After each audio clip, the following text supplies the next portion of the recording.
আজকে আমাদের বড় সৌভাগ্য যে আমরা কিছুক্ষণ সময় হলেও ভগবত প্রসঙ্গ নিয়ে বসতে পেরেছি। ভগবত প্রসঙ্গ করাটাই মানব জীবনের সর্বশ্রেষ্ঠতম কর্তব্য। ভগবত প্রসঙ্গ নিয়ে যদি কোনো মানুষ কাল অতিবাহিত করে, স্বয়ং মহাকাল পর্যন্ত তার আয়ু হরণ করতে পারে।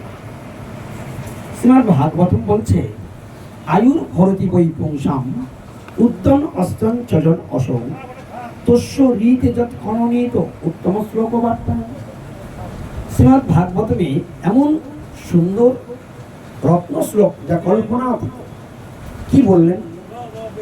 যে ভগবানের কথার মধ্যে যদি কেউ কাল অতিবাহিত করে, আজকের কিছুক্ষণ হলেও আমরা সাধু সঙ্গের মাধ্যমে ভগবানের কথা শ্রবণ করার সুযোগ পেয়েছি।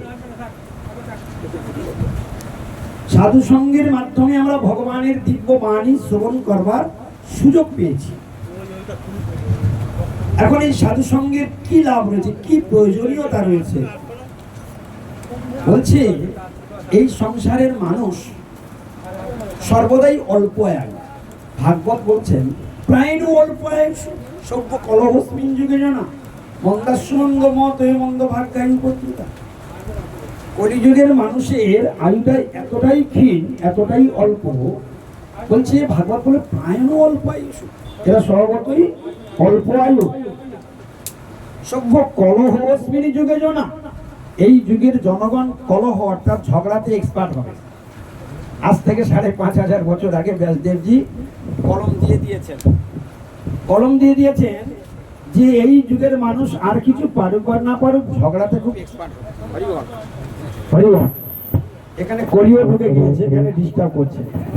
হ্যাঁ, তো এইরকম ভাবে হরিবল হরিবল ওনারাও লেগেছে, এনারাও লেগেছে, চারিদিক থেকে।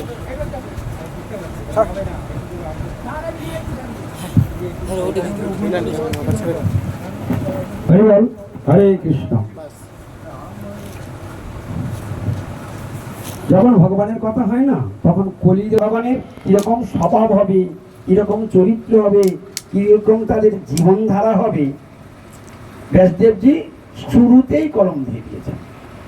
তো আমাদের জীবন চরিত্র কেমন হবে আজ থেকে ৫,৫০০ বছর আগে নির্ণয় হয়ে গিয়েছে।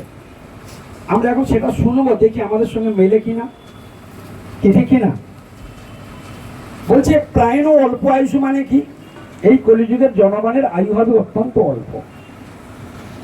আর একটা কি বললো, তাদের একটা স্বভাব কি হবে জানো তো? তাদের স্বভাব হবে কলহ অস্মিনী যুগে জনা। কলহ, কলহ মানে কি? ঝগড়া। হ্যাঁ, অস্মিন মানে এই যুগে, মানে যুগে, জনা মানে জনগণ। এই যুগেরও জনগণ ঝগড়াতে এক্সপার্ট হবে। আমরা যারা এখানে উপস্থিত হয়েছে, আমরা কেউ ঝগড়াই করি না, তাই তো? আমরা কেউ ঝগড়া করতেই পারি না। গৌর প্রেমানন্দ হরি বল। তো কলহস্মিনী যুগে জনা। আর কি বলছে? মন্দা। মন্দা মানে অত্যন্ত অলস। কিসে অলস?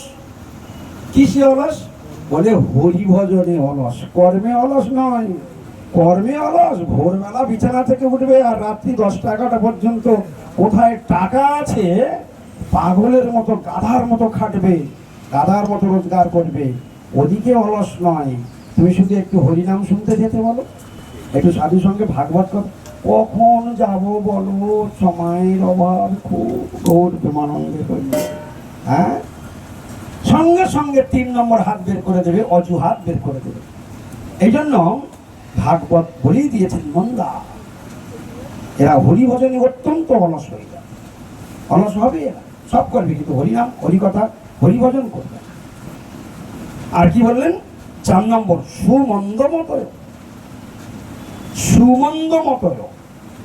সুমন্দমতয় মানে মন্দমতয়। মন্দ মানে কি? নিশ্চয়ই বুঝতে পেরেছেন। মন্দ মানে খারাপ, মতয়া মানে মন। আর তার আগে বলা আছে সু। সু মানে অত্যন্ত। তাহলে কি হলো? সুমন্দ মতয় মানে কি দাঁড়ালো? এদের মনগুলো অত্যন্ত খারাপ হবে, মন্দমতি, জঘন্য মন হবে। কিন্তু মন যত জঘন্য হয় হোক, নিজেদেরকে কেউ পণ্ডিত ভাবতেও আমরা ছাড়ি না। হ্যাঁ, মন আমাদের যতটা নিকৃষ্ট হোক না কেন, যত খারাপ ভাষণা মনের মধ্যে চলুক না কেন, আমরা নিজেদেরকে কেউ বুদ্ধিমান বা বিবেকী বা পণ্ডিত ভাবতেও ছাড়ি না। পদ্মপুরাণে এই সম্বন্ধে একটি ভালো শ্লোক আছে। অবিদ্যায়ামন্তরে বহুধা বর্তমানা স্বয়ং ধীরা পণ্ডিত স্মন্নমানা জঘন্য মনা পরিজন্তি মোড়া অন্ধে নৈব নিয়মনা যথান্দা। পদ্মপুরাণে উল্লেখ করেছে জঘন্য মনোবৃত্তি হবে কলিযুগের মানুষের। পদ্মপুরাণ বলছে, আমি বলছি। কিরকম? অবিদ্যায়াম অন্তরে বহুধা বর্তমানা, অন্তরে বহু প্রকার নোংরা জঞ্জাল জড় হয়ে থাকবে। অবিদ্যায় অন্তরে, একদম ধরে ধরে বলেছি, অন্তরে বহুধা বর্তমানা, বহু বহু জঞ্জাল হৃদয়ে থাকবে। কিন্তু স্বয়ং ধীরা, নিজেকে খুব বিবেকবান, বুদ্ধিমান, হ্যাঁ, খুব চালাক, খুব যশস্বী এইরকম মনে করবে। একদম ধরে ধরে বলে দিচ্ছে কলিযুগের মানুষের চরিত্র কি। স্বয়ং ধীরা, নিজেকেই পণ্ডিত বলে মনে করে। একে শাস্ত্রী পরিভাষাতে বলা হয় পণ্ডিত স্মন্নমানা, নিজেকে খুব পণ্ডিত বলে মনে করে। স্বয়ং ধীরা পণ্ডিত স্মন্নমানা। পরের লাইনে বলেন জঘন্য মনা পরিজন্তি মূঢ়া। জঘন্য মনা পরিজন্তি মূঢ়া, এইরকম মূর্খ, এইরকম জঘন্য ব্যক্তির সঙ্গে যারা ঘোরাফেরা করবে, তাদের সঙ্গে যারা করবে, তারাও ওই কোয়ালিটি তৈরি হয়। জঘন্য মনা পরিজন্তি মূঢ়া, এবং মূঢ়া মানে মূর্খরা বলে গালি দিয়েছে। এইরকম অন্ধের সঙ্গে অন্ধা যথান্ধের কি হবে? হ্যাঁ, স্বয়ং ধীরা পণ্ডিত সুবর্ণমানা জঘন্য মনা পরিজন্তি মূঢ়া অন্ধা যথান্ধই ভোগ্যমান। আর অন্ধ যেমন আর এক অন্ধের পথ দেখায়, ঠিক তার সেই গতি হবে। এই জন্য এইরকম ব্যক্তির সঙ্গ কখনো করা উচিত নয়। কি প্রসঙ্গে শ্লোকটা এসে গেল? পদ্মপুরাণের শ্লোক আমরা শুনছিলাম। শ্রীমদ্ ভাগবতমে ব্যাসদেবজি 5,500 বছর আগে কিভাবে কলিযুগের মানুষের জীবন চরিত্র, তাদের আচার আচরণ কেমন হবে, সেটাকে তিনি নির্ণয় করে দিয়েছেন। তাহলে 1 নম্বরে আমরা কি পেয়েছি? কলিযুগের মানুষের জীবন চরিত্র। 1 নম্বরে হলো আলু অল্প আয়ু। 2 নম্বরে কি পেলাম? ঝগড়াতে এক্সপার্ট। 3 নম্বরে কি পেলাম? হরে কৃষ্ণ। এদিক ওদিক তাকাবেন না কেউ, দয়া করে আপনাদের কাছে অনুরোধ, এদিক ওদিক কেউ তাকাবেন না। আবার বলছি, 1 নম্বরে কি কলিযুগের মানুষের জীবন চরিত্র? অল্প আয়ু। 2 নম্বরে কি বলেছে? আমি কিন্তু বলে যাচ্ছি, ভেবেছি জিজ্ঞাসা করবো 1 নম্বরে কি, 2 নম্বরে কি, 3 নম্বরে কি, জিজ্ঞাসা করবো, তখন বলে যাবে কে কিরকম শ্রবণ করেছে। হরিবল। আমি শুধু বলে যাবো এটা নয়, আমি একটু তেরা লোক আছি, বুঝলেন কি? আমি চাই সকলকে নিয়ে ইষ্টগোষ্ঠী। আমরা তো গুরু ভাই বোন, আমরা তো সবাই ভগবান মহাপ্রভুর দাস। তা একসঙ্গে সবাই আমরা ইষ্টগোষ্ঠী করবো। যেটা শুনবো সেটা আবার মনে আছে কিনা ওই একবার করে চেপে ধরা হবে, দেখো হলো কিনা। তাহলে কি হলো? 1 নম্বরে অল্প আয়ু, 2 নম্বরে ঝগড়াতে এক্সপার্ট, আর 3 নম্বরে কি বলেছে? মন্দা, মানে হরিভজনে অলস। সবটাতেই চলবে, কিন্তু হরিভজনে অলস হবে কলিযুগের মানুষ। 4 নম্বরে কি বলেছে? সুমন্দ মতয়, অত্যন্ত মন্দমতি। শুধু মন্দমতি না, অত্যন্ত মন্দমতি। এই কথাটা বলতে গিয়ে আমরা পদ্মপুরাণের শ্লোকটাকে উদ্ধৃতি দিয়ে আমরা শ্রবণ করলাম। সুমন্দ মতয়, মন্দা সুমন্দ মত। 4 নম্বর। 5 নম্বর বলছে মন্দ ভাগ্যাহী। মন্দ ভাগ্যাহী, নিশ্চয়ই বুঝতে পারছেন এই কলিযুগের মানুষ কি হবে? হি মানে অবশ্যই, মন্দ ভাগ্যা, অবশ্যই অবশ্যই এরা মন্দ ভাগ্য। এরা কলিযুগের মানুষ হবে, অত্যন্ত মন্দ ভাগ্য হবে, মন্দ ভাগ্যাহীন। 5 নম্বর। 6 নম্বর কি বলছে? উপদ্রুতা। উপদ্রুতা মানে তারা রোগ শোক জরা ব্যাধি, এই সমস্ত কাম ক্রোধ লোভ, পারিপার্শ্বিক জ্বালা যন্ত্রণা, কিতাব জ্বালা, বিভিন্ন রকম সাংসারিক মানসিক যন্ত্রণা, অর্থনৈতিক যন্ত্রণা, হ্যাঁ, পারিবারিক যন্ত্রণা, রাজনৈতিক যন্ত্রণা, বিভিন্ন রকমের জ্বালা এসে আক্রমণ করবে। এই সমস্ত বহু প্রকার তাপে তারা জর্জরিত হয়ে যাবে। হ্যাঁ, কিতাব তো রয়েছে। এইরকম ভাবে বিভিন্ন যন্ত্রণার দ্বারা তারা উপদ্রুত হবে। সবসময় কন্টিনিউ তারা টেনশনে থাকবে, হাই টেনশনে তারা ভুগবে। তারা কোনোদিন শান্তি পাবে না সংসারে। যারা যারা সংসার পেতেছে আপনারা ভালো মতোই জানেন, কেউ কোনোদিন শান্তিতে নেই, সবাই টেনশনে ভুগছে। প্রত্যেকের পৃথক পৃথক টেনশন চলছেই তো চলছে। কে কোন জায়গায় চলছে সেটা সকলেরটা সকলেই বলতে পারবে, আর সকলেরটা সকলের কাছে বলে না, বললেই তো নিজের গৌর প্রেমানন্দে হরি বল। সেই জন্য সবাই দাউ দাউ করে চলছে। মহাজনী এমনি বলে নাই, সংসার দাবা নল লোক প্রাণায় কারুণ্য ঘনা ঘনত্তম। সংসারকে দাবানল বলে তুলনা করেছে। দাবানল মানে কি আপনারা সবাই জানেন, শুনে শুনে সাধুর মুখ থেকে আপনারা প্রচুর শুনেছেন। দাবানল মানে কি? বনের আগুন। বনে যদি আগুন লেগে যায়, গাছে গাছে ঘষা লেগে একবার যদি আগুন লেগে যায়, এ গাছের আগুন ও গাছে, ও গাছের আগুন ও গাছে, ও গাছের গাছে, এই করতে করতে যতক্ষণ না পর্যন্ত সারা বন পুড়ে ছারখার হয়ে যাবে, ততক্ষণ পর্যন্ত ওই আগুন আর নিভবে না। আর সংসারে যারা একবার প্রবেশ করেছে, ওই সংসারের চিতায় ওঠার আগে পর্যন্ত ওই আগুন আর নিভবে না।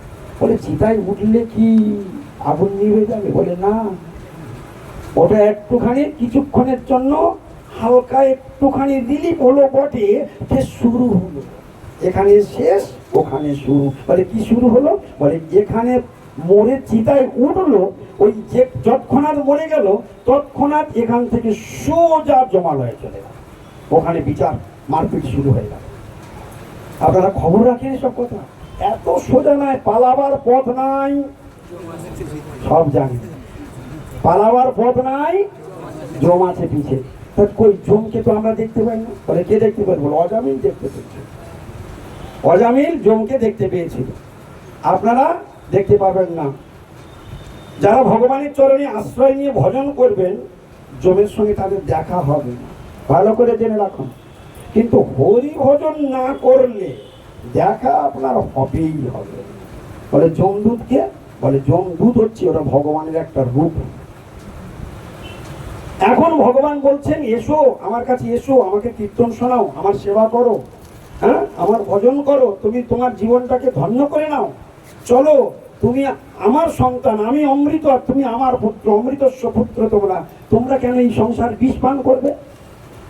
অমৃতের পুত্র হয়ে কেন তোমরা বিষ পান করবে? চলো আমার সাধন ভজন করো, আর প্রেমামৃত পান করতে করতে হরি বলবো আর মদন মোহন হেরব গো, এই রূপতে ব্রজের পথে চলিব গো। সুযোগ আমাদের ভগবান দান করেছেন মহাপ্রভু। এই জন্য স্বয়ং কৃষ্ণ আজ গৌর হয়ে এসেছেন জগতে। তিনি কি বললেন? নাচো গাও, ভক্ত সঙ্গে করো সংকীর্তন, অচিরাদ পাবে তুমি কৃষ্ণ প্রেমধন। এত সুন্দর সুযোগ দিয়েছে শ্রী চৈতন্য মহাপ্রভু, স্বয়ং কৃষ্ণ তিনি গৌর হয়ে এসেছেন আমাদের মতো বদ্ধজীবকে উদ্ধার করবার জন্য। কিসের এত কষ্ট? একটু হরিনাম করলে তোমার কি কষ্ট হয়? আরে বাবা, সাধারণ বুদ্ধি, আমরা যদি শরীরে কোনো রোগ হয় তখন কি আমরা হাত পা গুটিয়ে বসে থাকি? থাকি না। সঙ্গে সঙ্গে আমরা কি ভাবনা চিন্তা করি? ডাক্তারখানায় যেতে হবে। এবং যে কোনো ডাক্তারটাও দেখাই না, সবসময় মনে হয় ভালো ডাক্তার দেখাই ভালো। ওষুধ কিনে নিজে নিজে খাওয়া উচিত নয়, ডাক্তার প্রেসক্রিপশনে যেটা বলে সেটাই খাওয়া উচিত। এইগুলো কথা মনে আসে না? ফিজ একটু বেশি নেয়নি, বড় নাম করা ডাক্তারকে দেখানোটাই ভালো। এইগুলো ভাবনা আসে না? আমার বক্তব্য হলো, শরীর তো একদিন চলে যাবেই, সেই শরীরকে সুস্থ রাখবার জন্য আমরা এত টেনশন নেই, এত চিন্তা ভাবনা করি। আচ্ছা বলুন তো, একটু আগে আমরা শুনছিলাম পালাবার পথ নাই, একটু জোরে বলবেন ওটা কি? হ্যাঁ আমি জানি তো, সবাই জানে তো। পালাবার পথ নাই, জম আছে পিছে। তাহলে পালাবার যখন পথ নাই, যখন জম এসে আমাকে ঠ্যাঙে দড়ি বেঁধে পিটতে পিটতে নিয়ে যাবে, এই অসম্মান কি আপনাদের ভালো লাগে? আজকের দেহে প্রাণ আছে, আপনাকে কেউ একটা ছোট্ট কথা বলেও পার পায় না, একটা অসম্মানজনক কথা বলেও আপনার কাছে কেউ কেটে পালিয়ে যেতে পারে না, তা আপনি তার উপযুক্ত জবাব দেন। কিন্তু দেহ ছাড়ার পরে একটা বিরাট একটা বিস্ময়কর ঘটনা ঘটবে, সেটা কি আপনারা খোঁজ রাখেন? দেহ ছাড়ার পরে দুটো জিনিস আছে, ভালো করে আজকে শুনে নিন। দেহ ছাড়ার পরে দুই রকম ঘটনা ঘটবে। যারা হরিচরণ আশ্রয় গ্রহণ করে ভজন করবেন তাদের গতি হবে আলাদা, আর যারা হরির চরণ আশ্রয় না করে, গুরুর চরণ আশ্রয় না করে ভজন যারা করবেন না, তাদের গতি হবে আলাদা। অথচ একই ভগবানের সন্তান, ঠিক যেমন ভারতবর্ষে একটা কনস্টিটিউশন সংবিধান আছে, সেই সংবিধান যারা মেনে চলছে তারা বাইরে দিব্যি সাধারণ সুস্থ নাগরিক হিসাবে তারা জীবনযাপন করছে, কিন্তু যারা সেই সংবিধান লঙ্ঘন করছে তারা জেলের ভাত আচ্ছা করে খাচ্ছে। তারা কি ভারতবর্ষের নাগরিক নয়? তারা ভারতবর্ষের নাগরিক হওয়া সত্ত্বেও তাদের রেশন কার্ড আছে, তাদের ভোটার কার্ড আছে, তাদের আধার কার্ড আছে, কিন্তু তারা জেলের ভাত খাচ্ছে। কিন্তু জেলের ভাত খেলেও খেয়ে মেখে বেঁচে আছে, কিন্তু মনে কি তাদের শান্তি আছে? আচ্ছা, তারা সবসময় মনে মনে কি করছে? কখন ছাড়া পাবো, কখন ছাড়া পাবো, কখন ছাড়া পাবো। এ ঠিক কিনা? কেউ যদি আমায় একটু উকিল লাগায়, কেউ যদি একটু ভালো উকিল লাগিয়ে আমাকে ছাড়ায়, তার মনে মনে এই কথা হচ্ছে, কেন খাচ্ছে তো, ঘুমাচ্ছে তো, সেখানে তো আছে, তাও বাইরে নিজের ঘাটের পয়সায় ইনকাম করে খেতে হয়, জেলে তো আর ঘাটের পয়সা খেতে হয় না, সরকারের পয়সায় বসে বসে খায়। যে এত বাইরে যাবারে কি হচ্ছে? গৌর প্রেমানন্দে হরি বল। কথাগুলো বোঝবার আছে কিনা? ঠিক যেমন জেলের আসামি খামাকা পড়া পেলেও মনে শান্তি থাকে না, কবে ছাড়া পাবো। আমরা এই যেখানে যারা বসে আছি না, আমরা মহামায়া দুর্গা দেবীর জেলখানায় বন্দী হয়ে পড়ে আছি। আমরা খামাকা পড়া সবাই পাচ্ছি, কিন্তু কারোর হৃদয়ে শান্তি নাই, সবাই জ্বলছে। আমরা এই জেলখানা থেকে কবে ছাড়া পাবো? আমাদের বাড়ি কোথায়? আমাদের বাড়ি প্রভুপাদ বলে দিলেন, জগৎগুরু ছিল ভক্তি সিদ্ধান্ত সরস্বতী গোস্বামী প্রভুপাদ বললেন, back to God, back to home. Prabhupada বলে দিল, তোমার বাড়ি গোলক বৃন্দাবন আর তোমার বাপ কৃষ্ণ। ব্যাক টু গড, ঈশ্বরের কাছে ফিরে চলো। ব্যাক টু হোম, নিজের বাড়ি ফিরে চলো। কি স্লোগান বুঝতে পারছেন? এই পার্টির নেতাদের মতো ইনকিলাব জিন্দাবাদ নয়, প্রভুপাদের slogan back to God, back to home. নিজের বাপের কাছে ফিরে চলো, নিজের বাড়িতে ফিরে চলো, ঈশ্বরের কাছে ফিরে চলো। এই মায়ার জেলখানাতে থাকতে হবে না, এটা কোনো সুস্থ মানুষের জায়গা নয়। তাই আজকের আমাদের মস্তিষ্ক বিকৃত রূপ ধারণ করেছে, আমরা আসল নকল চিনতে পারছি না। মায়ার এমন দুর্দণ্ড প্রতাপ। ভগবান কৃষ্ণ গীতাতে বলেও দিয়েছেন যে অসত্যকে সত্য মনে করবে, সত্যকে মনে করবে, এটাই আমার মায়ার কাজ।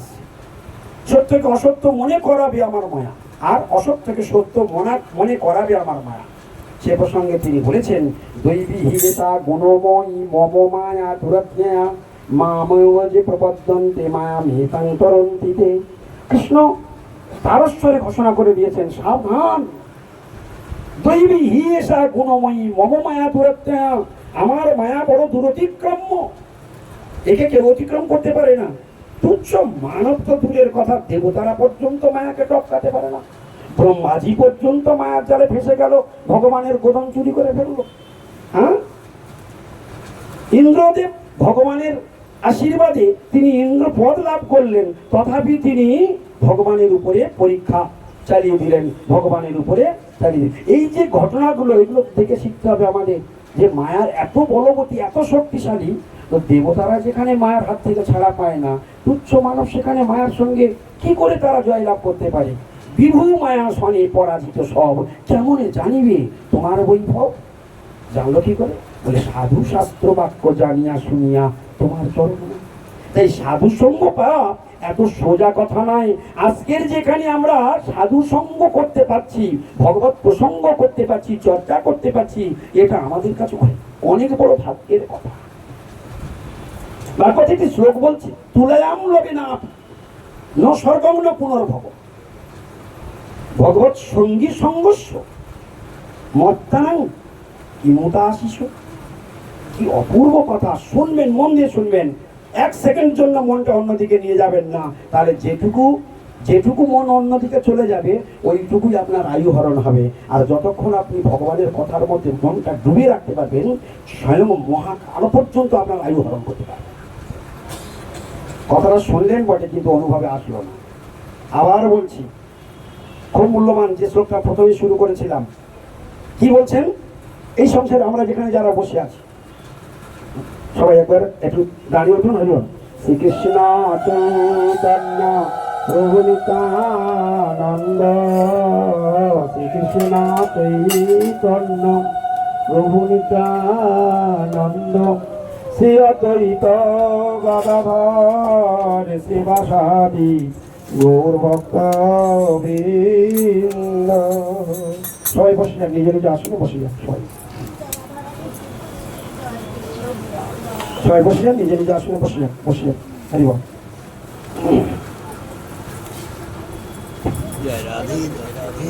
হরে কৃষ্ণ। বসে যান সবাই। তো আমরা কি শুনছিলাম যে আমরা সহজে কেউ মরতে চাই না, আমরা সবাই বাঁচতে চাই। কিন্তু প্রথমেই তো শুনে নিয়েছি, প্রথমেই আমরা শুনে নিয়েছি যে আমরা প্রায় অল্প আয়ুষ, আমরা স্বভাবতই অল্প আয়ু। হরি হরি বল। এত ছোট মানুষ।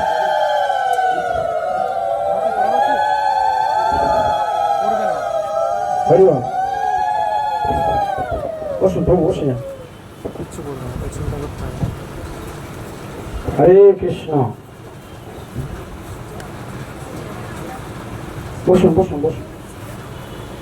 গৌর প্রেমানন্দ হরি হরি হরি বল।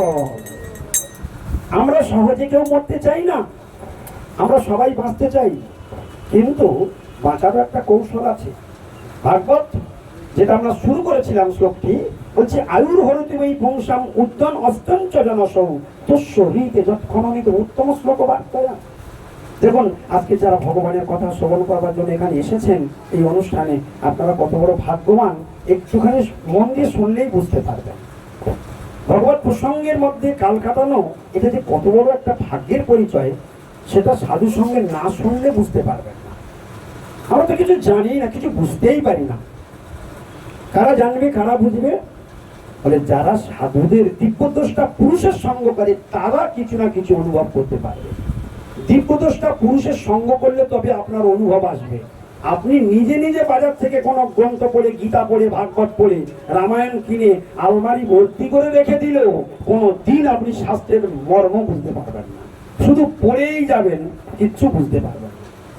আর সাধুর কাছ থেকে যদি আপনি একটা শ্লোক যদি আপনাকে ভেঙে টেস্ট করায় না, একটু চা খায়, তো আপনারা বুঝতে পারবেন না এত গভীর অর্থ, এত সুন্দরের মর্ম, এত সুন্দরের রস, এত সুন্দরের টেস্ট।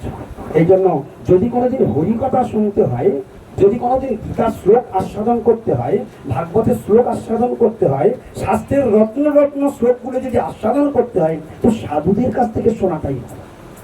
শাস্ত্রে বর্ণন আছে, যাও ভাগবত পড়ো, বৈষ্ণবের একান্ত আশ্রয় করো চৈতন্য চরণ, চৈতন্যের ভক্তগণের নিত্য করো সঙ্গ, তবে তো জানিবে সিদ্ধান্ত সমুদ্র তরঙ্গ। শাস্ত্রের সিদ্ধান্ত বোধ যদি না থাকে, এ জন্মে কেন জন্ম জন্মান্তরও আপনার এই উদ্ধত মস্তক, ওই অহংকারী দাম্ভিক মস্তক কোনোদিন নিচু হতে পারবে না। আর যতদিন না পর্যন্ত নিচু হবে আমার মস্তক, ততদিন পর্যন্ত হরিভজনের সঙ্গে দেখাও হবে না। এগুলো খুব গুপ্ত কথা। সেই জন্য শাস্ত্রের সিদ্ধান্তগুলো যদি কোনোদিন জানতে হয়, আর যারা শাস্ত্রের সিদ্ধান্ত জানবে না, তারা এত টেস্ট পাবে, তারা ছাড়তেও পারবে না। ওই তখন মনে হবে আরো শুনবো, আরো শুনবো, আরো শুনবো, আরো শুনবো, আরো বলো, আরো বলো। পরীক্ষিত মহারাজ সুখদেব গোস্বামী পাঠকে বলছেন, আপনি সংক্ষেপ করে বলবেন না, আপনি বিস্তার করে বলুন, বিস্তার করে বলুন।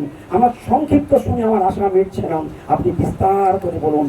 সমস্ত অধ্যায় আপনি সংক্ষিপ্ত করে বলেছেন।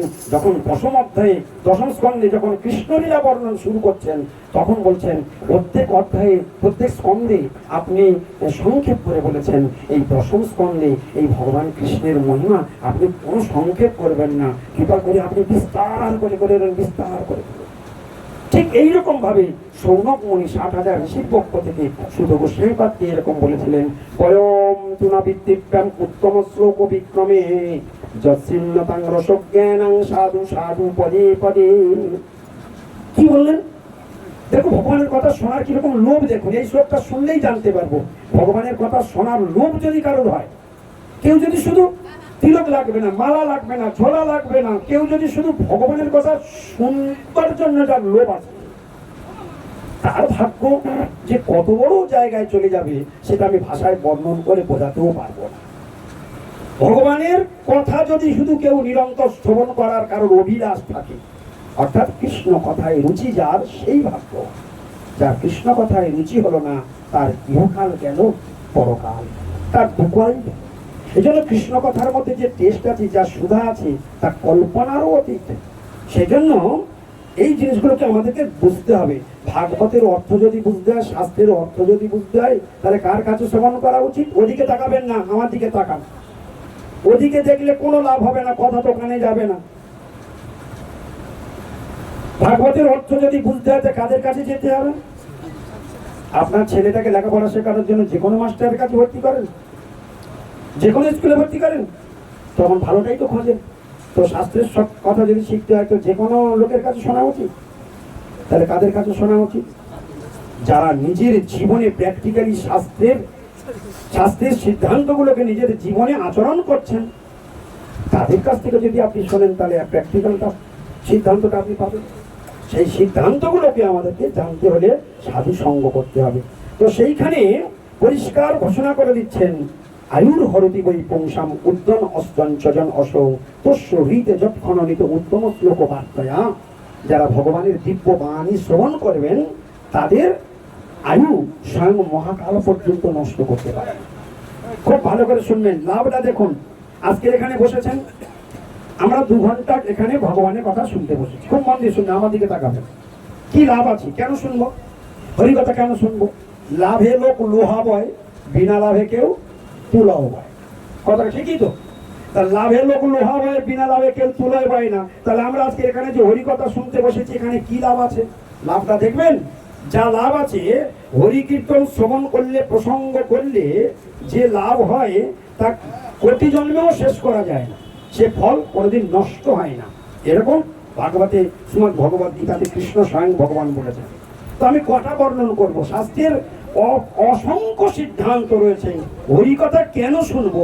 শুধু এই হেডলাইনটা দিয়ে যদি আপনারা বর্ণন শুরু করি আমরা, তো আমরা সারা দিন রাত শুনে যাব, সপ্তাহের পর সপ্তাহ শুনে যাব, মাসের পর মাস শুনে যাব, বছরের পর বছর শুনে যাব, তবু এর কোনো শেষ হবে না। কেন হরিকথা শুনবো? একটা ছোট্ট দৃষ্টান্ত দেখাই, যদি আপনাদের মন দিয়ে শোনেন বুঝতে পারবেন। বলছে, প্রত্যেকদিন একটা ঘটনা আমরা দেখি, সূর্য পূর্ব দিকে উদিত হয়ে পশ্চিম দিকে ডুবে যায়। ঘটনা আমরা প্রত্যেকদিন দেখতে পাচ্ছি। আচ্ছা, যখন সূর্য পূর্ব দিক থেকে উদিত হয়ে পশ্চিম দিকে ডুবে গেল, সঙ্গে সঙ্গে একটা ঘটনাও ঘটে গেল। কি ঘটনা ঘটলো?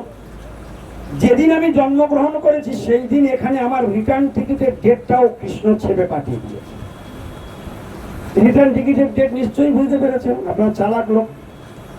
তো রিটার্ন টিকিটের ডেট যদি ছাপা থাকে নির্দিষ্ট আয়ু, সূর্য পূর্ব দিক থেকে উদিত হয়ে পশ্চিম দিকে ডুবে গেল, আমার কি হলো?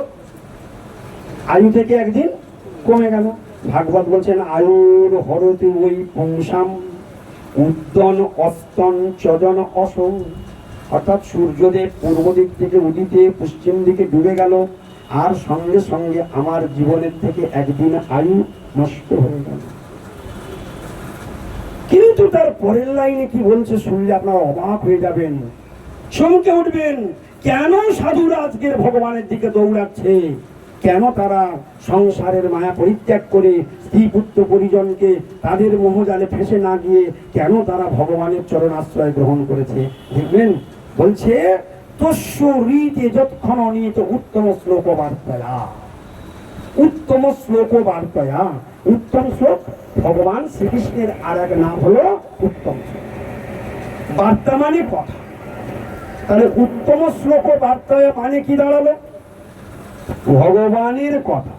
তাহলে উত্তম শ্লোক বার্তা মানে ভগবানের কথা। আজকের এখানে কি কথা হচ্ছে? ভগবানের কথা হচ্ছে। শ্লোকটার মধ্যে কি রত্ন শ্লোক দেখুন।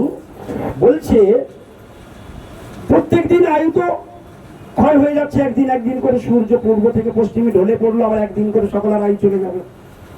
বলছে, আজকের যারা যারা এখানে এসেছেন, এখানে যারা যারা বসে আছেন, যারা গভীর মনোযোগ দিয়ে ভগবানের কথা শুনছেন, যদি 2 ঘন্টা গভীর মনোযোগ দিয়ে আপনি ভগবানের কথা শোনেন, ওই 2 ঘন্টা আয়ু হরণ করতে পারবে না সূর্যদেব। কেন? কালেরও কাল পর্যন্ত আপনার আয়ু হরণ করতে পারবে না। বলেই দিয়েছে ভাগবতে, তস্য হৃতে। কার আয়ু হরণ করতে পারবে? তার ছাড় আছে। কার? যৎ ক্ষণ নিত। যৎ ক্ষণ নিত। যৎ মানে যা, ক্ষণ মানে সময়, নিত মানে ব্যয়িত হয়। যৎ ক্ষণ নিত, যার সময়টা ব্যয় হয়, অতিবাহিত হয়, উত্তম শ্লোক বার্তা। উত্তম শ্লোক ভগবানের কথায় যাদের কাল অতিবাহিত হয় তার আয়ু স্বয়ং মহাকাল পর্যন্ত হরণ করতে পারে না। গৌর প্রেমানন্দ। তাহলে আজকে আমরা কি প্রসঙ্গ নিয়ে বসেছি, কাকে নিয়ে চর্চা করতে বসেছি? ভগবানের কথা নিয়ে চর্চা করতে বসেছি। তাহলে এখানে কি হবে, যদি আমার ৭৬ বছর আয়ু লেখা থাকে তার সঙ্গে আজকে 2 ঘন্টা প্লাস হয়ে যাবে, তাহলে আয়ু বেড়ে গেল। তাহলে আয়ুটাকে যে বাড়ানো যায় এটা কি আপনারা কোনোদিন জানতেন আজ পর্যন্ত? আজকের এখানে শেখা গেল।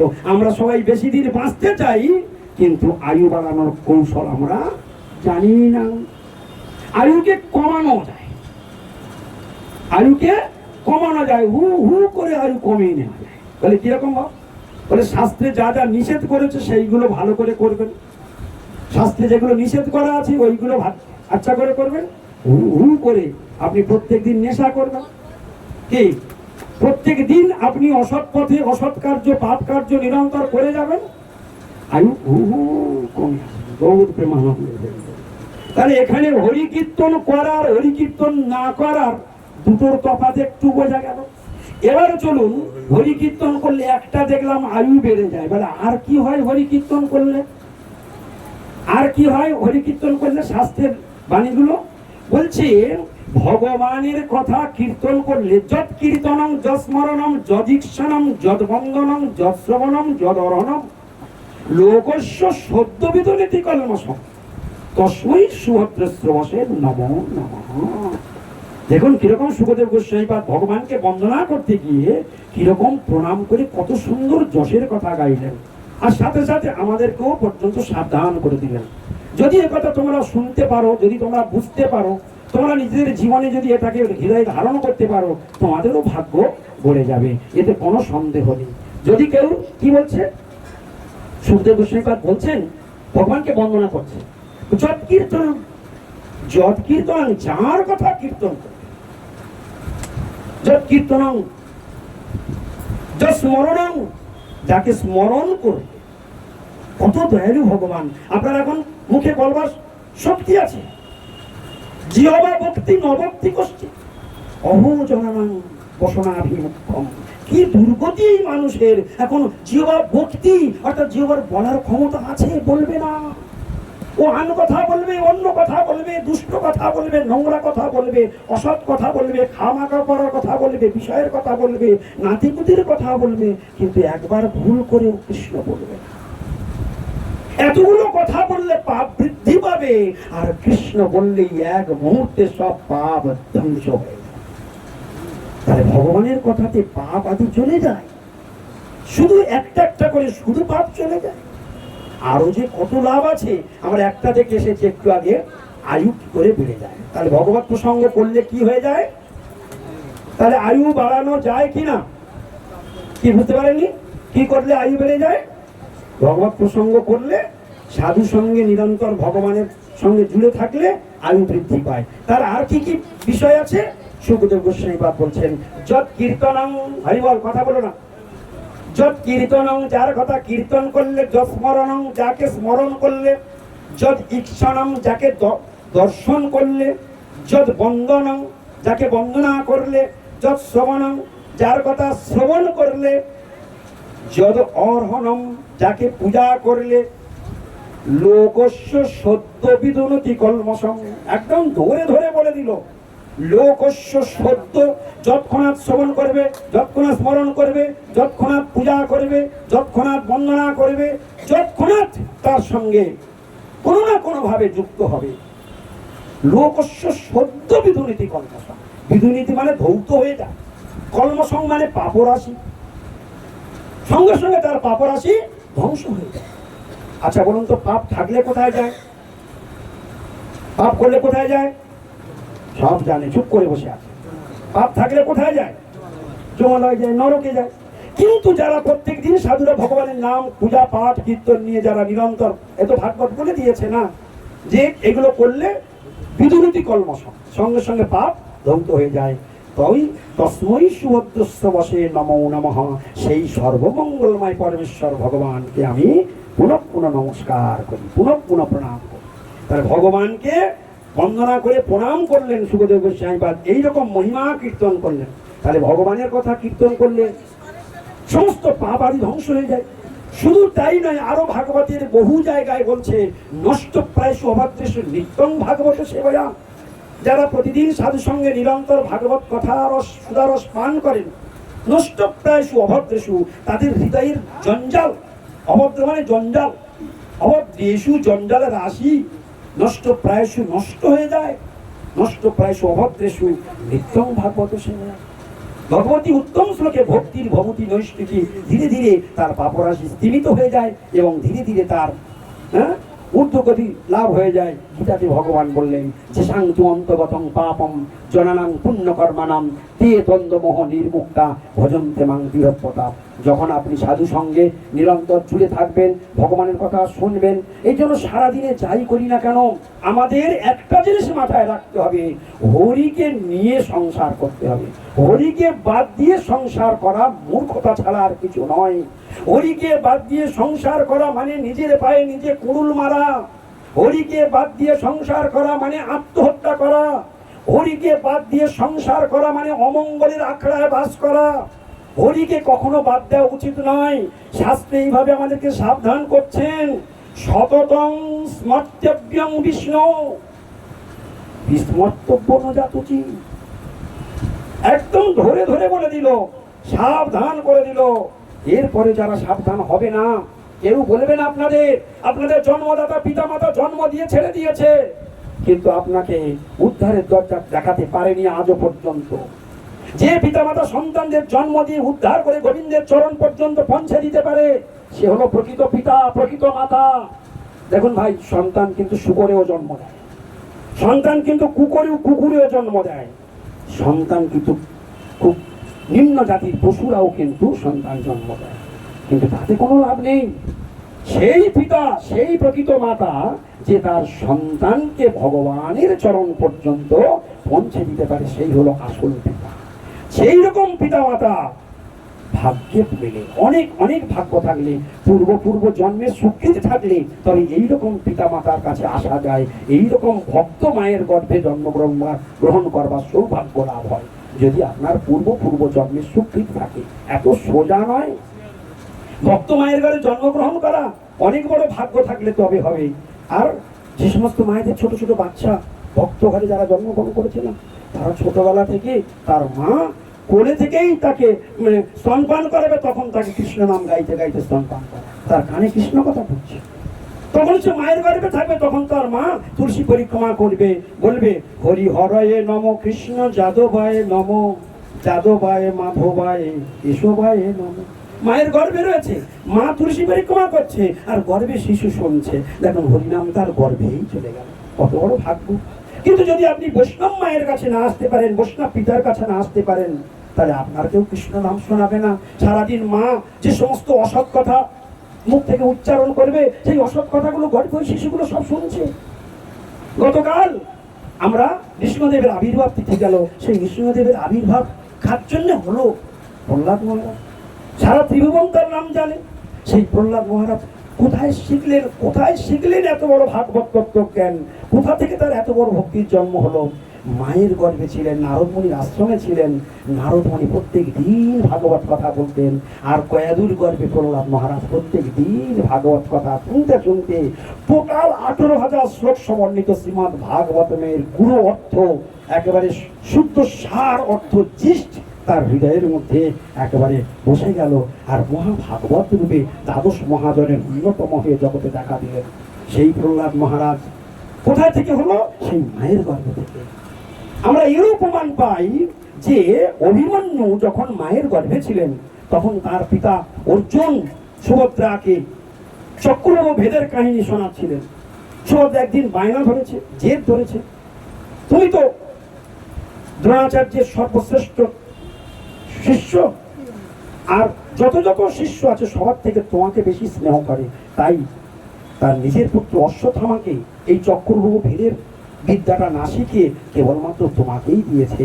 তাই আমার বড় ইচ্ছা, তুমি তো আমার স্বামী, আর স্ত্রীর কাছে কোনো কথা গোপন রান্না খাই যায়, সব কথা বলা যায়। আমি সুভদ্রারও যুদ্ধ করতে পারতো, সুভদ্রা খুব ভালো যোদ্ধা ছিল, তাই তার যুদ্ধে ইন্টারেস্ট ছিল, তাই স্বামীর কাছে বায়না ধরেছে তোমার এই চক্রব্যূহ ভেদের কথা আমাকে শোনাতে হবে। তো কিছুতেই অর্জুন বলবেন এইসব শিখে তুমি কি করবে?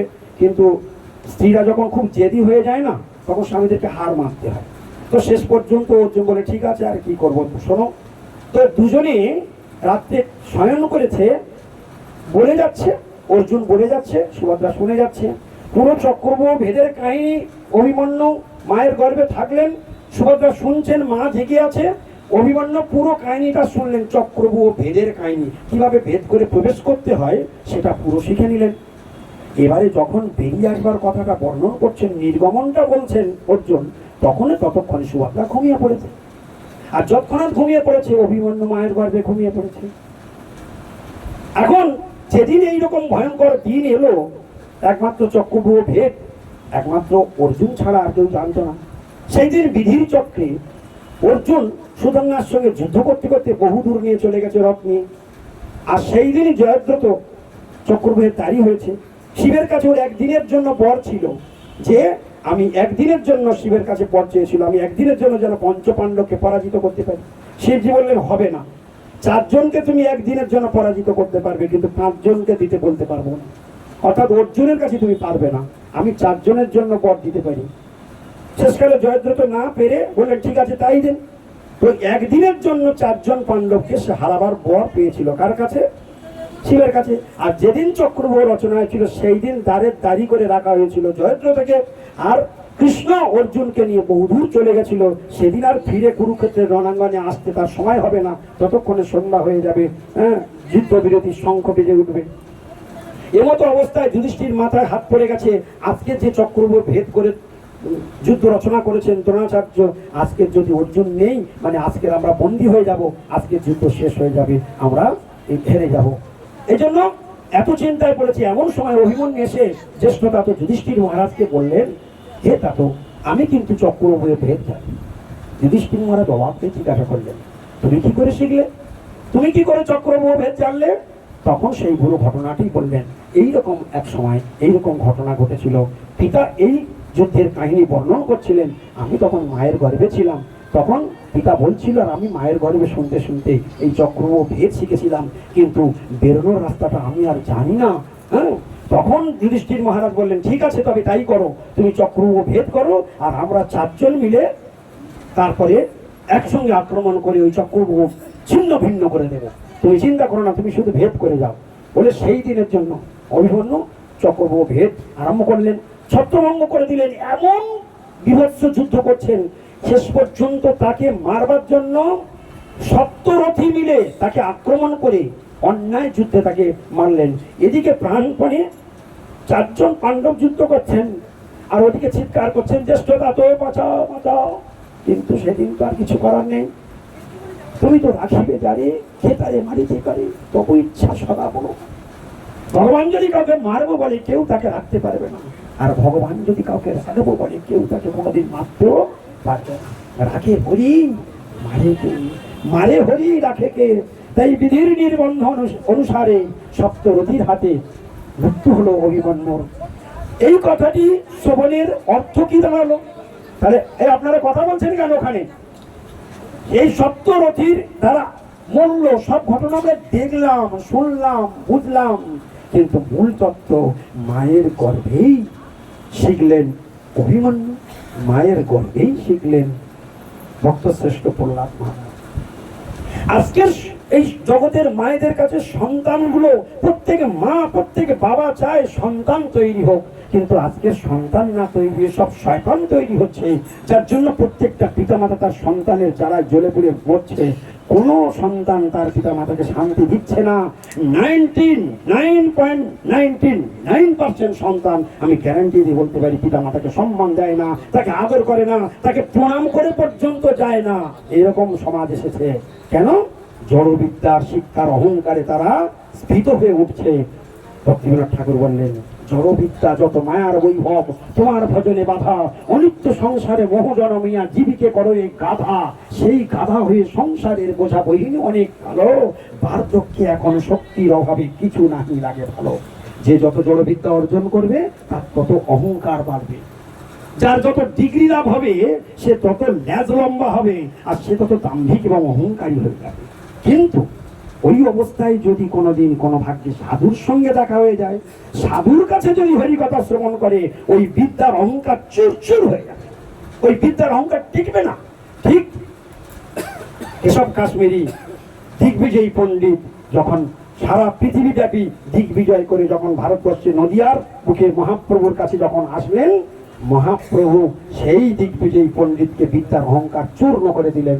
এবং সঙ্গে সঙ্গে মহাপ্রভুর কৃপাতেই মহাপ্রভু এই কটা কথা বলেছিলেন। এই জড়বিদ্যার প্রসঙ্গে মহাপ্রভু বলেছিলেন, যতই লেখাপড়া আমরা শিখি না কেন, যতই আমরা লেখাপড়া শিখি না কেন, সেই বিদ্যা বিদ্যা নয়।